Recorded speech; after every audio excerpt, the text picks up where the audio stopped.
माझे मित्र आणि सहकारी आदरणीय चेनूभाऊ, आपल्या सगळ्यांच्या लाडक्या उमेदवार आदरणीय रक्षाताई, संसदेतील माझे सहकारी आदरणीय प्रतापराव,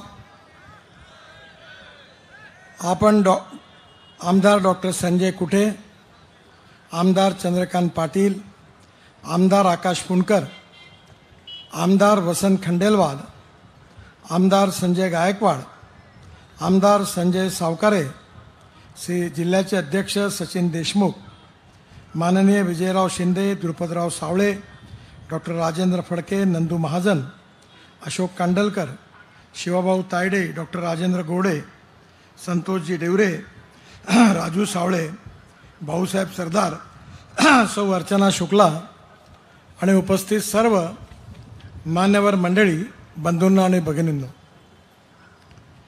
ही सभा आटपून मला जळगावमध्ये जायचं आहे आणि 10 वाजताच्या आत सभा समाप्त होते, म्हणून जास्त वेळ काही नाही आहे. मी आपल्या सगळ्यांना ही विनंती करायला आलो आहे की आपल्या देशाच्या हिताकरता, आपल्या सगळ्यांच्या हिताकरता पुन्हा एकदा नरेंद्र मोदींच्या नेतृत्वाखाली NDAला निवडून द्या आणि त्याकरता आपल्या मतदारसंघातून आपण सगळ्यांनी रक्षाताईंना विजयी करावं, म्हणून मी विनंती करण्याकरता आपल्याकडे आलो आहे. मी आपल्याला एवढंच सांगतो की 1947 साली आपल्या देशाला स्वातंत्र्य मिळालं. 60 वर्ष काँग्रेस पक्षाला राज्य करण्याची संधी मिळाली. पंडित जवाहरलाल नेहरू होते तेव्हा बैलजोडी होती, आपण बैलजोडीवर ठप्पा मारला. मग इंदिरा गांधी आल्या, गाय बछडा होता, गाय बछड्यावर आपण ठप्पे मारले. मग पंजा आला, पंजावर ठप्पे मारले. इंदिरा गांधी नंतर राजीव गांधी आले, राजीव गांधी नंतर सोनिया गांधी आले, सोनिया गांधी नंतर राहुल गांधी आता आले आहेत आणि सगळ्यांनी आपल्याला सांगितलं की आम्ही गरिबी हटावू. गरिबी हटली का? 20 कलमे 5 कलमे कार्यक्रमाची घोषणा झाली, पण गरिबी नाही हटली. हा, एक गोष्ट खरी आहे, जे आहे जे झालं आहे ते पण मान्य केलं पाहिजे. काँग्रेसच्या कार्यकर्त्यांची, चेले चपाट्यांची आणि चमच्यांची मात्र गरिबी जरूर हटली. न जात पर न बात पर, सोनिया जी की बात पर खाओ खींचो, अपने बाप का माल है, जितना लूटना है उतना लूटो, एक पाव डटाओ, गरिबी हटाओ, हो गया विकास. म्हणून 60 वर्ष काँग्रेसचे आणि 10 वर्ष मोदींच्या नेतृत्वाखाली आमच्या सरकारचे, याची तुलना करा. या 10 वर्षामध्ये काय झालं? तुमच्या भागामध्ये किती रस्ते होते, किती झाले? किती पूल होते, किती झाले? आपणच विचार करा की या मतदारसंघामध्ये 3 पटींनी 4 पटींनी राष्ट्रीय महामार्ग वाढला. या मतदारसंघामध्ये जेवढ्या मागण्या घेऊन रक्षाताई माझ्याकडे आल्या, चेनूभाऊ आले, आपले सगळे आमदार आले, मी त्यांच्या सगळ्या मागण्या मंजूर केल्या. आता पुढे आमचं राज्य आलं तर हे माझ्याकडे मागण्याकरता येऊ शकत नाही, कारण यांच्यापाशी मागायलाच काही राहिलं नाही. 2 गोष्टी राहिल्या होत्या की नांदुरापासून जळगाव जामोदचा पूल, आता चेनूभाऊन ज्याचा उल्लेख केला तो पण ॲन्युअल प्लॅनमध्ये मंजूर झालेला आहे आणि निवडणुकीच्या नंतर त्याच्याही कामाची सुरुवात होईल. बायपास पण मंजूर झालेला. बुलढाणा ते चिखली आणि मलकापूर हा जो रस्ता आहे तो मी मंजूर करून ठेवला. 1200 कोटी रुपये तयार आहे. फक्त मला महाराष्ट्र सरकारचं NOC आणून द्या, मी लगेच काम करायला सुरुवात करतो. 4 लेन सिमेंट कॉन्क्रीट रोड मजबूत, 50 वर्ष गड्डा पडणार नाही असा बांधून देतो, हे आपल्याला विश्वास देतो. एवढंच झालं नाही, आज आपल्या विदर्भामध्ये शेतकऱ्यांनी 10,000 शेतकऱ्यांनी आत्महत्या केल्या. आत्महत्या करणाऱ्या जिल्ह्यामध्ये कोणते जिल्हे होते? बुलढाणा जिल्हा होता, अकोला जिल्हा होता, यवतमाळ जिल्हा होता, अमरावती जिल्हा होता, वर्धा जिल्हा होता. या भागात शेतकऱ्यांनी आत्महत्या का केल्या? त्यांच्या मानेला खास सुटली होती म्हणून कोणी शेतकऱ्यांनी आपल्या गळ्यामध्ये फास नाही अडकवला. याचं कारण गेल्या अनेक वर्षामध्ये काँग्रेस पक्षाने जे चुकीची धोरणं राबवली त्याचा हा परिणाम होता. कापूस स्वस्त, कापड महाग, गहू स्वस्त, ब्रेड बिस्किट महाग, संत्रा स्वस्त, ज्यूस महाग, टमाटर स्वस्त, सॉस महाग, आणि आज सगळ्या प्रकारामुळे शेतकरी कर्जबाजारी झाला आणि नाईलाजाने शेतकरी आत्महत्या करायला लागला. आणि म्हणून आमच्या सरकारमध्ये मला आनंद आहे, जेव्हा अटल बिहारी वाजपेयी देशाचे प्रधानमंत्री झाले त्यांनी 2 चांगल्या गोष्टी केल्या आणि दोन्ही गोष्टीशी माझा संबंध होता, याचा मला अतिशय अभिमान आहे. पहिली गोष्ट, अटल बिहारी वाजपेयींनी मला दिल्लीला बोलावलं, त्यावेळी मी महाराष्ट्रात होतो. मुंबई पुणे एक्सप्रेस हायवे, मुंबईमध्ये 55 उड्डाणपूल, वरळी बांद्रा सीलिंग प्रोजेक्ट यासारखे प्रोजेक्ट करण्याची संधी मला मिळाली. अटलजींनी मला बोलावलं आणि त्यांनी मला सांगितलं, नितीन, हे कामं तू पुष्कळ केले, पण आता हिंदुस्थानमधली गरीब जनता गावात राहते, शेतकरी, शेतमजूर, आदिवासी यांचं कल्याण झालं पाहिजे आणि याकरता तू योजना तयार कर. माझ्या अध्यक्षतेखाली एक कमिटी नियुक्त झाली. रिझर्व्ह बँकचे डेप्युटी गव्हर्नर, नाबार्डचे अध्यक्ष त्यामध्ये होते. 3-4 महिने मी त्या कमिटीने अभ्यास केला. मी वाजपेयी साहेबांना रिपोर्ट पोहोचवून दिला आणि 15 दिवसानंतर लाल किल्ल्यावर देशाचे त्यावेळचे राष्ट्रपती डॉक्टर अब्दुल कलाम यांनी योजनेचं घोषणा केली. त्या योजनेचं नाव होतं प्रधानमंत्री ग्राम सडक योजना. आज तुमच्या इथल्याही अनेक गावामध्ये रस्ते बनले ते या योजनेमुळे. या देशाच्या इतिहासामध्ये 6.5 लाख गावापैकी 4.5 लाख गावांना मजबूत रस्त्यांनी जोडण्याचं काम हिंदुस्थानच्या इतिहासात कोण्या नेत्यांनी केलं असेल तर त्याचं नाव अटल बिहारी वाजपेयी आहे, हे मी अभिमानाने सांगतो. का बरं काँग्रेसच्या काळात हे रस्ते झाले नाही? का त्यावेळी रस्ते खराब नव्हते? पंडित जवाहरलाल नेहरू, इंदिरा गांधी, राजीव गांधी, सोनिया गांधी 60 वर्ष सत्तेत होते. का नाही गावाचे रस्ते झाले? आणि दुसरी महत्त्वाची गोष्ट अटल बिहारी वाजपेयींनी केली आणि ती गोष्ट म्हणजे आमच्या सगळ्यांच्या मागणीवर त्यांनी पॉझिटिव्हली समर्थन करून राम नाईक साहेबांना मला ब्राझीलमध्ये पाठवलं. मी ब्राझीलमध्ये गेलो. त्या ठिकाणी ऊसाच्या रसापासून इथेनॉल तयार झालं. पेट्रोलमध्ये 26% इथेनॉल टाकलं आणि त्या देशातला शेतकरी अन्नदाता नाही, ऊर्जादाता झाला, इंधनदाता झाला. ते बघितल्यावर मी ते सगळे फोटो काढले. आम्ही आल्यावर वाजपेयी साहेबांना रिपोर्ट केला आणि या देशाच्या इतिहासात शेतकऱ्याच्या हिताकरता पहिला निर्णय झाला की पेट्रोलमध्ये 10% इथेनॉल ॲड करण्याचा निर्णय झाला. आणि त्यानंतर मोदींचं सरकार आलं आणि आमच्या सरकारने 20% इथेनॉल टाकण्याचा निर्णय केला. आणि आता याच्या पलीकडे जाऊन मी स्वतः ट्रान्सपोर्ट मंत्री आहे. माझ्याकडे टोयोटोची इनोवा गाडी आहे, नागपूरला आहे, दिल्लीला आहे. शेतकऱ्यांनी तयार केलेल्या 100% इथेनॉलवर चालते. 60% वीज तयार करते आणि 40% इथेनॉलवर चालते. पेट्रोलच्या तुलनेत जर ॲव्हरेजचा विचार केला तर पेट्रोलचा भाव फक्त 25 रुपये लिटर पडतो. जे लोक महागाईवर ओरडतात पेट्रोल डिझेलची महागाई वाढली, मी तुम्हाला सांगतो पुढल्या 3-4 वर्षाच्या आत तुमच्या गाड्या इथेनॉलवर चालतील.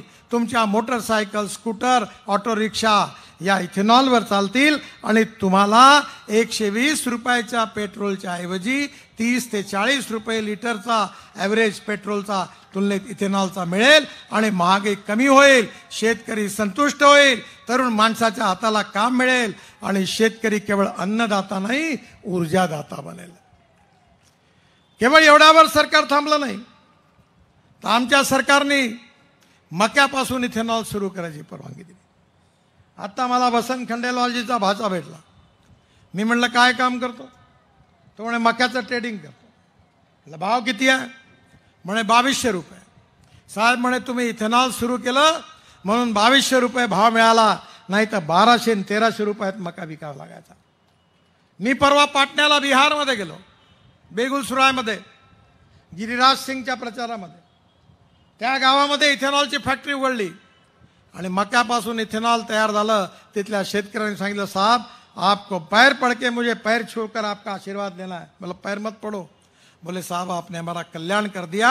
हमारे मक्के को 2200 रुपये भाव मिल रहा, पहले 1200 रुपये में कोई लेता नहीं था. तांदूळापासून आपण इथेनॉल सुरू केलं, बांबूपासून इथेनॉल तयार केलं, मळीपासून इथेनॉल तयार केलं, BAV मोलायसेस, सी मोलायसेस, आणि आता ऊसाच्या रसापासून इथेनॉल तयार होत आहे. 16 लाख कोटी रुपयाचा आपण इम्पोर्ट करतो पेट्रोल, डिझेल आणि गॅस करता. मला विश्वास आहे 5 वर्षामध्ये हे इम्पोर्ट आपल्याला समाप्त करायचं आहे. आणि हे 16 लाख कोटी रुपये कोणाच्या घरात न्यायचे आहे? हे 16 लाख कोटी रुपये बुलढाणा, मलकापूर, हिंदुस्तान मधल्या प्रत्येक खेड्यात राहणाऱ्या शेतकऱ्याच्या घरात पोहोचवायचे आहे. इम्पोर्ट वाचवायचा आहे, प्रदूषण कमी करायचं आहे, शेतकरी समृद्ध करायचा आहे. आणि एवढंच नाही तर या ठिकाणी मी तुम्हाला एवढंच सांगतो की या भागातल्या तरुण मुलाच्या हाताला काम द्यायचं आहे. गावं समृद्ध संपन्न करायची आहे. स्मार्ट शहर नाही तर स्मार्ट विलेज तयार झाली पाहिजे. मी तर स्मार्ट विलेजवर कामही सुरू केलं. मी ना विदर्भामध्ये सगळे साखर कारखान्यांनी दिवाळं पिटलं. प्रतापरावांनी पण प्रयत्न केला, मोठं कठीण आहे. मी म्हणतो मागच्या जन्मी पाप केलं, तो एक तर साखर कारखाना टाकते, नाही तर पेपर सुरू करते. खडकावर डोकं मारलं. दरवर्षी 30 कोटी रुपयाचं नुकसान आहे. 12 वर्ष झाले मी साखर कारखाने चालवतो. ह्या वर्षी पहिल्यांदी स्थिती बरी आहे. कशा करता? की विदर्भातल्या शेतकऱ्यांनी आत्महत्या केल्या नाही पाहिजे. विदर्भ समृद्ध संपन्न झाला पाहिजे. आणि आज तुमच्या गाड्यांमध्ये मलकापूर, बुलढाणा, खामगाव, वर्धा, भंडारा, चंद्रपूर, गडचिरोली, अमरावती, अकोला या सगळ्यांच्या पेट्रोल गाड्या आणि स्कूटरवर तुम्ही जे पेट्रोल विकत घेता त्या सगळ्यांच्या पेट्रोलमध्ये आम्ही तयार केलेलं 20% इथेनॉल आहे. आणि आता तो दिवस दूर नाही आहे की इंडियन ऑइल आता 300 पेट्रोल इथेनॉलचे पंप उघडणार आहे. हिरो, होंडा, त्याच्यानंतर बजाज, TVS यांच्या सगळ्या गाड्या मीच लॉन्च करतो. इथेनॉलवर चालणाऱ्या, इलेक्ट्रिकवर चालणाऱ्या, CNG वर चालणाऱ्या, बगासपासून, राईस्ट्रॉ म्हणजे तणसापासून, गवांड्यापासून, पराठ्यापासून 300 प्रकल्प बायो CNG तयार करणारे देशात सुरू होऊन झाले. 40 पूर्ण झाले, बाकीच्याचं काम सुरू आहे. या देशातला शेतकरी आता केवळ अन्नदाता नाही, ऊर्जादाता बनला. तुमच्या बुलढाणा जिल्ह्याला जेवढी वीज लागते तेवढी तर आम्हीच तयार करतो. 380 मेगावॉट वीज तयार करतो. या देशातला शेतकरी वीज तयार करू शकतो. या देशातला शेतकरी इंधन तयार करू शकतो. आणि आता या देशातला शेतकरी पंजाब, हरियाणा आणि पश्चिम उत्तर प्रदेश, मीच अध्यक्ष आहे त्याचा, आता बिटुमिन बनवणं, डांबर बनवणं सुरू झालं. एवढंच नाही तर पानिपतमध्ये मी पुढाकार घेतला आणि इंडियन ऑइलने एक मोठा प्रकल्प टाकलेला आहे की जे राईस स्ट्रॉ परळी जाळतात त्याच्यापासून 1 लाख लिटर इथेनॉल, 150 टन डांबर, बिटुमिन आणि 76,000 ton, 76,000 ton bio aviation fuel बनणार आहे. परळी जाळत होते लोक, आता 2,500 रुपये टन परळीचा भाव मिळणार आहे. मी तर अशा मशीन आणणार आमच्या विदर्भात आणणार आहे. भंडारा, चंद्रपूर, गडचिरोली जिल्ह्यात जर्मनीतून आणायचं ठरवलेलं आहे की धानाची काटी करतील, धान वेगळा करतील, सगळं जे तणस राहील त्याची बेल करतील. आणि ज्या ठिकाणी 1500 एकर खर्च पडत होता केवळ 800 रुपयात काम होईल आणि शेतकऱ्याचा फायदा होईल. टेक्नॉलॉजीचा उपयोग आपण करतो. मी 25,000 टन बायो फर्टिलायझर तयार करतो. चांगलं कल्चर आलेलं आहे. आणि आता आम्ही ड्रोन आणले. ड्रोन माझ्याकडे 4,000 एकर आम्ही ऊसावर ड्रोनने फवारा केला. माझ्या घरी 88 टन एकरी ऊस झाला. माझी पत्नी शेती बघते. 11 क्विंटल सोयाबीन झाला, अवॉर्ड मिळाला. आता 11 क्विंटलही कमी आहे. ब्राझीलमध्ये एका एकरात 26 क्विंटल, अर्जेंटिनामध्ये 28 क्विंटल, अमेरिकेमध्ये 30 क्विंटल आणि आपल्याकडे 5 आणि 7 क्विंटल सोयाबीन. आपल्या बीजामध्ये, आपल्या रोपामध्ये, नर्सरीमध्ये सुधार करण्याची गरज आहे. आणि आता आपण नॅनो युरिया आणला. 1 एकर ऊसामध्ये 4 पोते खत टाकायची आवश्यकता होती. 2 पोते युरियाचे, 2 पोते मिश्र खताचे. आपण आता बॉटल आणले नॅनो युरियाची 250 ml ची, माझ्या घरी वापरली. द्रोण आणला. आपण जेव्हा युरिया आणि सुफला फेकतो 75% वाया जातं आणि 25% फक्त पिकाला जातं.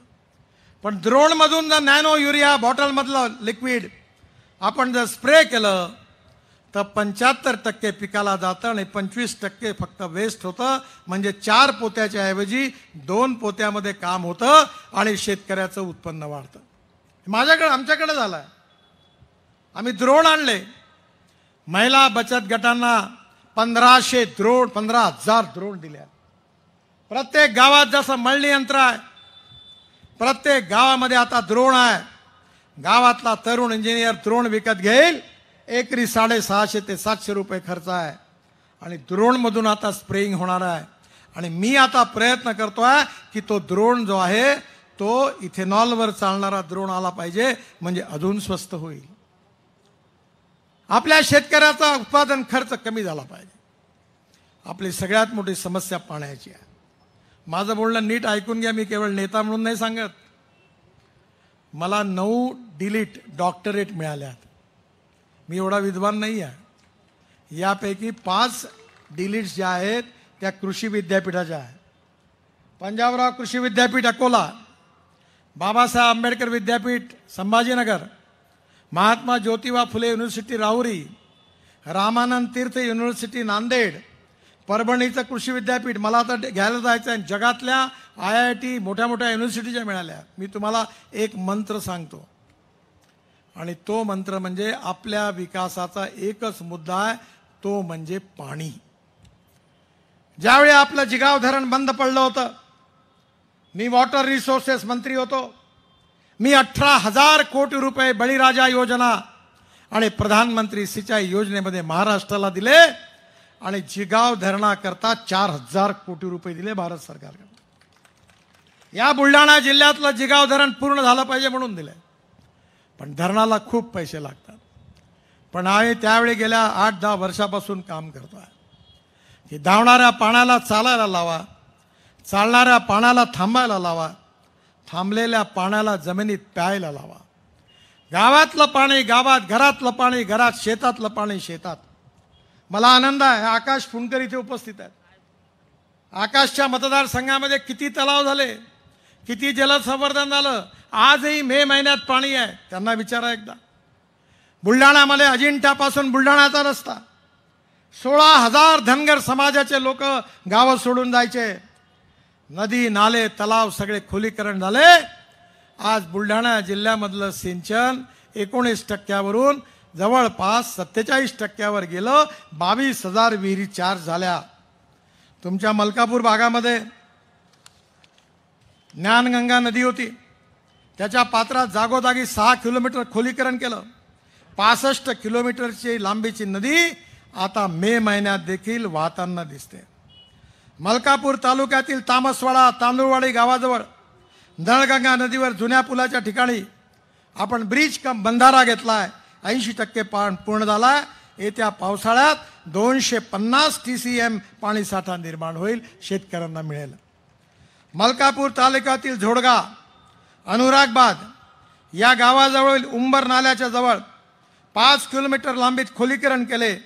तसेच 15 एकर क्षेत्रात एक नवीन तलाव खोदला.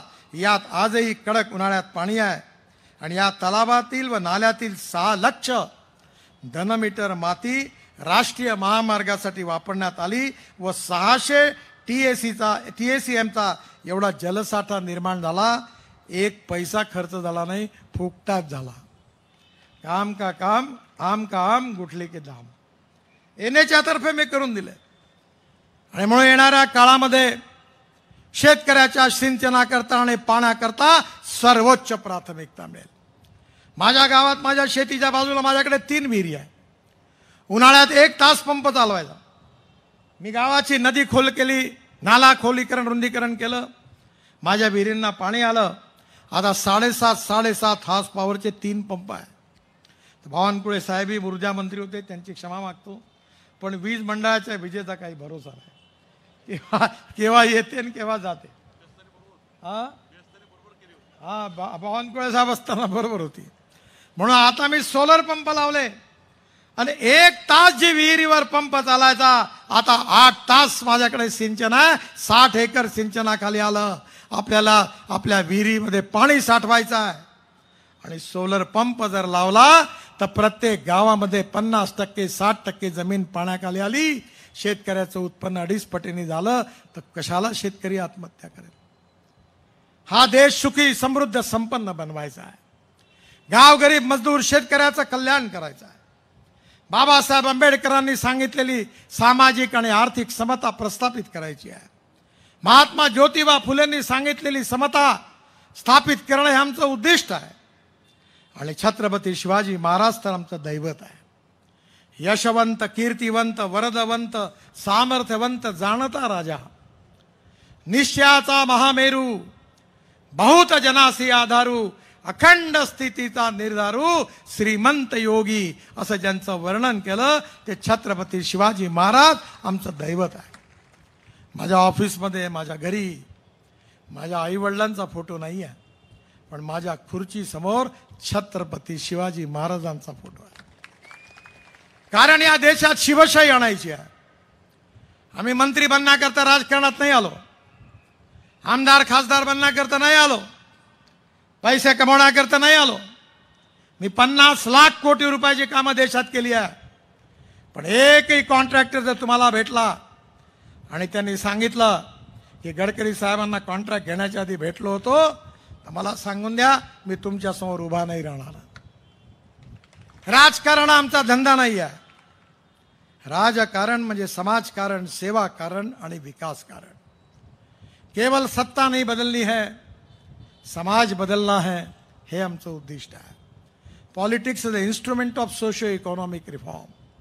पंडित दीनदयाल उपाध्यायांनी सांगितलं की समाजातला तळागाळातला शेवटचा माणूस जो शोषित आहे, पीडित आहे, दलित आहे, सामाजिक आर्थिक शैक्षणिक दृष्टीने मागासलेला आहे, त्या शेवटच्या माणसाला ज्या दिवशी रोटी, कपडा आणि मकान मिळेल त्या दिवशी आमचं कार्य पूर्ण झालं असं आम्ही समजू. आणि त्या 10 वर्षामध्ये आम्ही या दरिद्र नारायणाकरता योजना आणल्या. उज्ज्वला योजना आणली, आपल्या इथल्या लोकांच्या गरिबाची काळजी घ्यायला आयुष्य योजना आणली, वयोश्री योजना आणली. कधी भेदभाव केला? मुसलमानांना योजनेचा फायदा मिळणार नाही असं कधी केलं? दलितांना मिळणार नाही असं कधी केलं? असेल तर एक जण उभा राहून सांगा. सबका साथ, सबका विकास, सबका प्रयास. पण या ठिकाणी विरोधक जेव्हा आमच्या कामाला उत्तर देऊ शकत नाही, तेव्हा जेव्हा कन्व्हिन्स करता येत नाही, तेव्हा कन्फ्यूज करण्याचा प्रयत्न करून राहिला की बाबासाहेब आंबेडकरांचं संविधान आम्ही बदलवणार आहोत. बाबासाहेबांचं संविधान बदलवण्याचा प्रश्नच उद्भवत नाही. सुप्रीम कोर्टामध्ये केशवानंद भारती केसमध्ये सुप्रीम कोर्टाचे चीफ जस्टिस आणि 7 न्यायमूर्तींनी निवाडा दिलेला आहे की कोणीही व्यक्ती, कोणीही पार्टी, कुठलीही पार्लमेंट आणि कोणीही मंत्रिमंडळ हे घटनेचे मूलभूत तत्व बदलवू शकत नाही. Salient features of the constitution cannot be change. हे कोणी बदलवू शकत नाही. लोकतंत्र, समाजवाद, धर्मनिरपेक्षता, freedom of speech, fundamental right हे बदलण्याचा अधिकारच कोणाला नाही आहे. पण पार्ट बी मध्ये जी घटना आहे त्यातली जी कलमं आहेत ती वेळोवेळी सरकारला बदलवण्याचा अधिकार आहे. पण आमच्यावर आरोप करणाऱ्या काँग्रेसवाल्यांना मी प्रश्न विचारू इच्छितो की बाबासाहेबांचं संविधान तुमच्या स्वार्थाकरता इमर्जन्सीच्या काळात तोडमरोड करण्याचं पाप कुणी केलं? 80 वेळा संविधान तोडण्याचं पाप या काँग्रेसवाल्यांनी केलं. आणि आता तुमच्याकडे येऊन सांगतात की भाजप वाले 400 के पार इसलिए बोल रहे हैं कि उनको बाबा साहब का संविधान बदलना है. मुसलमानांना सांगतात ये बीजेपी वाले खतरनाक है, ये चुन कर आएंगे तो आपको कटवा देंगे, पाकिस्तान भिजवा देंगे. सुरक्षित रहना है तो पंजे पर मुहर लगाओ. मी तर जातपात काही पाळत नाही. मी लोकसभेला उभं होतो. मी जातीपातीचा कोणाला ऐकत नाही, पाळत पण नाही. मी सांगितलं, मैं नागपुर का, नागपुर मेरा, नागपुर की जनता मेरा परिवार, मैं उनका. और आणि मी नारा दिला, जो करेगा जात की बात उसको कसके पडेगी लात. माणूस हा जात पंथ धर्म भाषेने मोठा नसतो, माणूस हा गुणांनी मोठा असतो. हिंदू मुसलमानाला ज्या भावात पेट्रोल डिझेल मिळतं, गॅसचं सिलेंडर मिळतं, त्याच भावात दलितालाही मिळतं, मुसलमानालाही मिळतं आणि हिंदूलाही मिळतं. या समाजातला जातीवाद, अस्पृश्यता, या समाजातली गरिबी, भूकमरी, बेरोजगारी दूर करून समृद्ध, संपन्न, शक्तिशाली हिंदुस्तान आम्हाला बनवायचा आहे. देशाला विश्वगुरू बनवायचा आहे. $5 ट्रिलियन इकॉनॉमी बनवायची आहे आणि जगात एक शक्ती म्हणून भारताला निर्माण करायचा आहे. आम्ही लहानपणी एवढंच शिकलो, हम दो चार रहे ना रहे, तेरा वैभव अमर रहे मा. आणि म्हणून माझी आपल्याला विनंती आहे की जे 60 वर्षात नाही झालं ते 10 वर्षात मोदीजींच्या सरकारने करून दाखवलेलं आहे. आणि हेच काम पुढे करायचं असेल तर या मतदारसंघामध्ये रक्षाताईच्या रूपाने एक कार्यक्षम, कर्तृत्वान, तुमच्या कामाकरता माझ्या घरी 50-60 वेळा चक्रा मारणाऱ्या रक्षाताई, ज्यांनी या ठिकाणी विकासाची कामं केली, पाठपुरावा केला. मी केलेल्या कामाची पण यादी वाचत नाही आणि करणाऱ्या कामाची पण माहिती देत नाही, कारण तुम्ही ते सगळं बघता. पण तुम्हाला ही तुमचं जे भविष्य बदलून राहिलेलं आहे, तुमच्या जीवनामध्ये जो फरक पडून राहिलेला आहे, तुमच्या जीवनामध्ये जो आनंद येतो आहे परिवर्तनामुळे, तो जर पुढे वाढवायचा असेल तर पुन्हा एकदा कमळाच्या फुलाची बटन दाबून मोदी साहेबांना विजयी करा आणि आपली सेवा करण्याची त्यांना संधी द्या, अशी मी विनंती करतो. रक्षाताईंचा 13 मे रोजी जन्मदिवस आहे. त्याच दिवशी मतदान आहे आणि म्हणून त्याच दिवशी जन्मदिवसाची भेट म्हणून कमळाच्या फुलावरची बटन दाबा आणि त्यांना विजयी करा, अशी विनंती करतो आणि माझं भाषण संपवतो. मला जळगावला पोहोचायचं आहे. भारत माता की जय. भारत माता की जय. भारत माता की जय. नमस्कार. या ठिकाणी